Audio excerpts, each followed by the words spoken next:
Welcome into Soda City Living. Are you thinking about listing or buying a new home within the near future? Well, today we're here with the professionals going to give us some tips. This is Heidi Brown with Exit Realty. So Heidi, you work with a lot of buyers, you work with a lot of sellers, and what are some things that you see in your line of work where people might need to kind of think about before they consider listing or buying a new home? Well, for listings, I think the main thing is when I meet with you in considering selling your home is making sure what you're going to leave in the home. That's always a hot topic. So getting a game plan going of, are you going to leave some furniture in the home? Wall mounts, as we discussed earlier, TV wall mounts. Security systems are really big right now because a lot of people want the Ring door camera or a security extra videos. And some sellers, if they have contracts on them, don't want to leave the equipment. So I always recommend if you're a seller and there are items in the house or a certain chandelier that's a family heirloom, to go ahead and remove those from the house before we list so there's no issues with that. Absolutely. And to kind of fill you all in on the conversation that we had before, there, as you mentioned, some people will leave these things behind. So before you list your home, you want to remove them so they're not in any of the pictures, correct? Correct. And just like if you have a pool, most people, if you're a buyer, like if you've never owned a pool, you're going to need a pool vacuum, all the basics. So those are things in the contract that you need to make sure that, you're writing those items in to make sure they remain. Even bathroom mirrors, they're pretty standard, but some people, like a certain mirror. If you're a seller and you don't want the mirror, go ahead and replace it before pictures, because the worst thing you can do is put it on the market and then the buyer fall in love and want it, and then you have that back and forth before closing. Oh, you were supposed to leave that. So that's where a good realtor comes into play to make sure everything's taken care of. Sounds good. Now, on the flip side, for a buyer, what are some things that you can include in your closing that a lot of people don't realize they can? Right. Well, right now there are a lot of government opportunities right now with all the mortgage and banking lendings right now, where buyers are getting assistance in closing costs, depending on the address of the property. So that's new, and that's a great thing that was introduced this fall, 2024. It's going to continue into 2025 to help buyers. Because right now, as you know, the prices continue to go up, but it's hard for buyers right now. So when you're looking at a certain property, if you're working with me, then we pull that property and see what we can get for that property, because it's all different.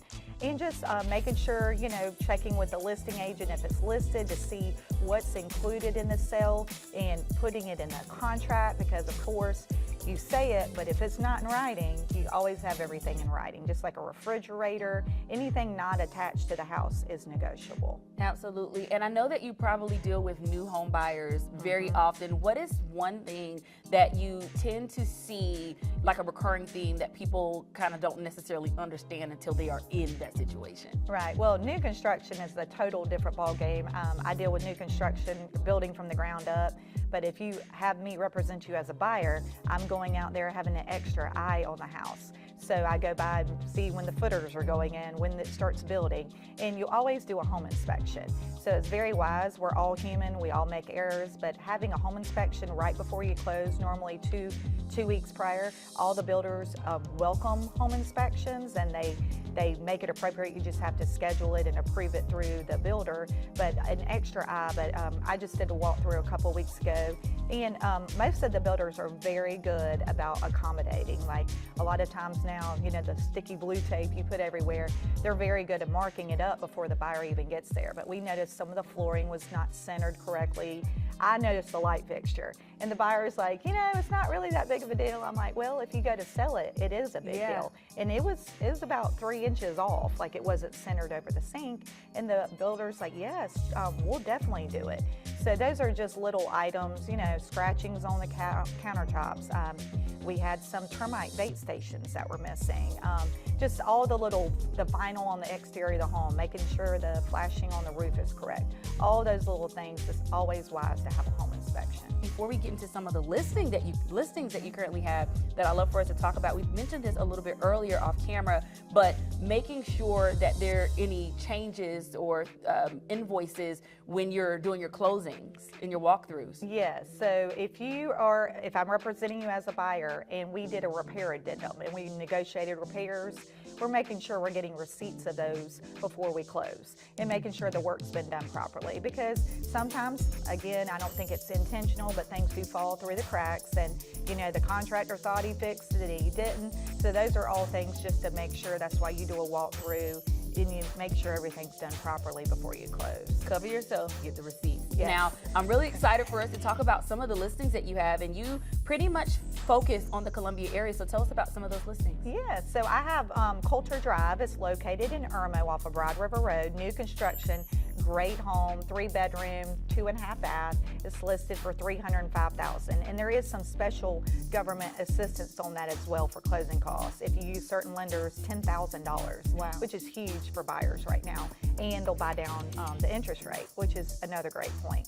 I have one on Massey Circle in Chapin. It's a large home. It's very roomy, 4 bedrooms, 3.5 baths. It's listed for $474,000. I have one in Columbia on Divine Street. It's a gorgeous house. It's in the prime area of Divine Street. I love the area, 519. And then also, I have a new land listing in Lexington on Sycamore Tree Road. It's 9 acres. It's never been listed because it's always been in the family. So it's a greater opportunity if you want to build a home or maybe subdivide if the county approves that. It's a great property for $225,000. Perfect, and we'll be sure to have these listings on our website, SodaCityLiving.com. And before we wrap today, Heidi, I have to ask, a lot of the houses that you sell are beautiful. How do you resist the temptation of wanting to buy a new home yourself? Well, that is a problem. But I think constantly, if you are a seller, like heading into the Christmas season, after Christmas, start throwing things away. Like there are so many people, nonprofit organizations that need clothes and shoes, and if you don't use it, go ahead and start prepping yourself, because if you do want to move one day, it is a lot of work, So I think just getting it, but yeah, I always just try to keep my house updated. So yeah, that's a little hard. You get a lot of inspiration from the houses. Oh yes. So I mean, if you see something break, I feel for sellers right now. Like when I go to meet with them, I will make them a list, and I always accommodate. Like, hey, I will help you get these things done, but we need to do these things. But now, dealing with the same thing in my home, every time something's break, like I just noticed the light bulb was out. I'm like, I'm just going to do it. Like, so I always try to stay on task of those things or make a list. That's really smart. Well, Heidi, thank you so much for joining us today. Where can folks go for more information or to view some of your current listings? Yeah, so you can go to HeidiBrown.net, or you feel free to reach out to me. My cell phone's on the screen, and I'll look forward to meeting anyone and looking forward to a great 2025. Awesome. Well, Heidi, thanks so much for joining us again. And again, you can get all these details on our website, SodaCityLiving.com. We have much more coming up.